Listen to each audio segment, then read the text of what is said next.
Hello student, आज जो है हमारा कल कर्मवीर जो कविता है अयोध्या सिंह उपाध्याय जी के द्वारा रचित उसके वो है पूरी समाप्त हो चुकी थी। पद्यांश के अर्थ हमने समझा दिए थे, क्वेश्चन आंसर भी समझा दिए थे और दोनों को लिखवा भी दिए हैं। तो अब हम इसका रिवीजन कर लेते हैं और उसके बाद आपका टेस्ट, यानी एक पार्ट हमने पहले बोले थे कि एक 5वां पार्ट, 6वां पार्ट और एक ग्रामर में टेस्ट लेंगे, लेकिन अब हम पार्ट करवाए और उसके बाद टेस्ट लेते जाएंगे। एक एक पार्ट में ही टेस्ट लेंगे, है ना, क्योंकि आपको चाहिए छोटे छोटे क्वेश्चन, तो छोटे छोटे क्वेश्चन ही हम देंगे, है ना।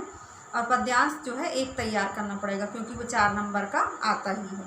देखिए, कर्मवीर कविता के अंतर्गत पद्यांश के अर्थ में सबसे पहले पद्यांश देखकर बाधा से लेके फूले फले तक 6 लाइन के हमने बताए थे। तो संदर्भ प्रस्तुत पंक्ति हमारी पाठ्य पुस्तक वासंती के कर्मवीर नामक कविता से ली गई है और इसके कवि अयोध्या सिंह उपाध्याय हरिऔध जी। इस अंश में निडर कर्मवीरों की सफलता का उल्लेख किया गया है ना। जो निडर कर्मवीर है उनको सफलता कैसे मिलती है उसका उल्लेख किया गया है। देखिए व्याख्या, जो सच्चे कर्मवीर होते हैं वे विभिन्न प्रकार की रुकावटों और संकटों से डरते नहीं हैं। वे कार्य में कष्ट सहन करके भी नहीं पछताते हैं और ना ही वे भाग्य के भरोसे बैठे रहते हैं। वे कठिन से कठिन कार्य में लगे ही रहते हैं।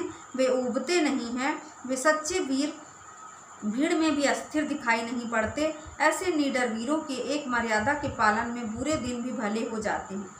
प्रत्येक स्थान पर तथा प्रत्येक समय में ऐसे सच्चे वीर ही उन्नति को प्राप्त करते हैं। काव्य सौंदर्य में आ जाएगा, जीवन में निडर कर्मवीर की ही सफलता पाते हैं। सेकंड, अनुप्रास अलंकार और थर्ड में सरल सुबोध खड़ी बोली का प्रयोग, है ना।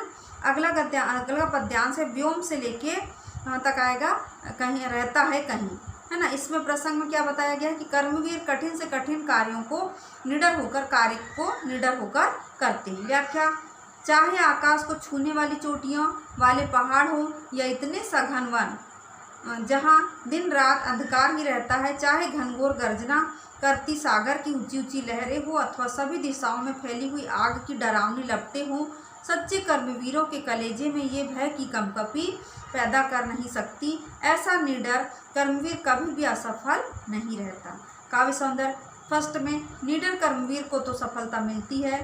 सेकंड, अनुप्रास अलंकार और थर्ड, सरल सुबोध खड़ी बोली का प्रयोग। तीसरा है, काम को आरंभ करके डैश लगा के उज्ज्वल रतन तक। तो प्रसंग आएगा इसका, इन पंक्तियों में बताया गया है कि सच्चे कर्मवीर को काम प्रारंभ करने के बाद हर हाल में जो है वो पूरा करते हैं। व्याख्या में, सच्चे कर्मवीर किसी काम को प्रारंभ करके बीच में छोड़ते नहीं हैं, उस काम में आने वाली बाधाओं का सामना करते हैं। वे कठिनाई से डरकर काम से दूर नहीं होते हैं।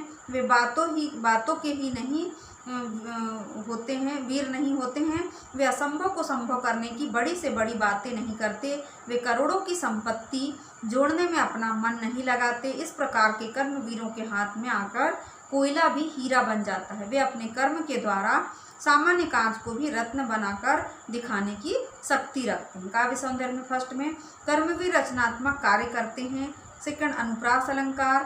थर्ड, मुहावरे से युक्त लाक्षणिक खड़ी बोली का प्रयोग। अब अपन आ जाएंगे चौथे वाले पद्यांश में, है ना। पर्वतों को काटकर डैश लगा के लिखेंगे सारी क्रिया तक, है ना।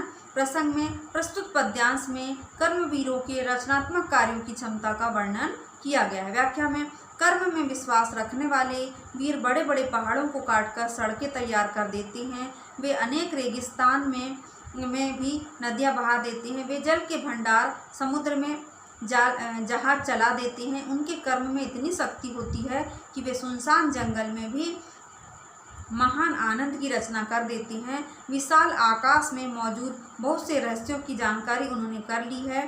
तार की समस्त प्रक्रिया की खोज भी उन्होंने ही की है। काव्य सौंदर्य में आ जाएगा, कर्मवीर जन कल्याण के कार्य करने में सफल रहते हैं।